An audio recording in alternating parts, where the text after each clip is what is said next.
What's up everyone, Soldier First Class here, and today's mission, Square Enix has confirmed that they'll be attending the digital E3 event this year. Due to the lack of information on titles that have already been announced, it's likely we're going to see that information on games like Final Fantasy XVI, Babylon's Fall, and others. A few months ago, Square held its first Square Enix Presents of the year, a show that was used to show off games like the new Life is Strange True Colors, Tomb Raider, and Luminous Productions' new title Forspoken. That being said, none of their major Japanese IPs like Final Fantasy or Kingdom Hearts made an appearance, as the show focused mainly on their Western studios.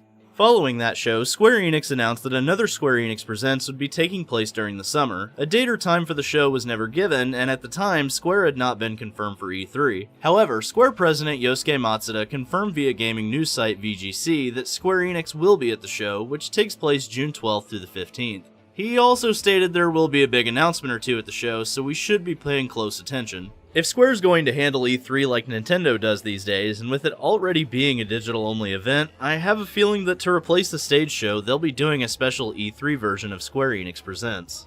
Nintendo has been using their Directs as a replacement for major stage shows, and Square seems to be heading in this direction as well. As for what we'll see this year at E3, that's still kinda up in the air, but I 100% believe that it will be Final Fantasy XVI and, on a lower scale, Babylon's Fall. In the case of Final Fantasy XIV, we might see a CGI trailer for Endwalker, although it could just be a repeat of something we're going to get at FanFest in May. With Nier Replicant releasing this week and Final Fantasy VII Remake Intergrade releasing 2 days before E3, I don't see anything major for the show for these two titles either. There's also the question of a release date for Final Fantasy XVI and whether or not we'll see one at the show, and I think this is going to come down to a few factors. When Remake was shown at E3 2019, it was scheduled for 9 months after the show for a March release date. Obviously, we know that was pushed back a month to April 2020, causing it to fall after the end of the Japanese fiscal year. If 16 follows this release window, we could see the game launch in the spring of 2022, possibly after the next fiscal year begins on April 1st.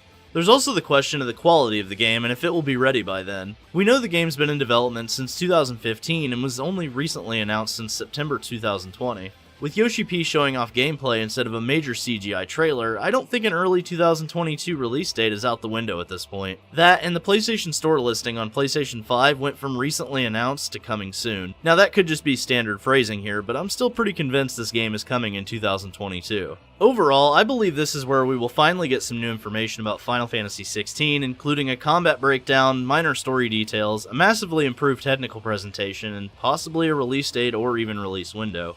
Yoshi P stated after the reveal of 16 at the PlayStation 5 reveal event that he wasn't pleased with the release trailer and that the next time it was shown off, it would be in much better shape. He also stated this new information would be revealed sometime in 2021. E3 to me seems like the perfect stage for a much better reveal, even though I personally thought the last presentation looked amazing anyway. Here's hoping we get some new information about Final Fantasy XVI and my other highly anticipated game, Babylon's Fall. Thanks for watching, and don't forget to omni-slash that like button. Let me know in the comments section below what you think we'll be seeing from Square Enix at E3 this year. Subscribe to the channel and ring that notification bell to join the ranks of Soldier today. And for all the latest Square Enix and Final Fantasy XVI news, rumors, and trailers, I'm Soldier First Class, and I'm on to the next mission. Later, guys.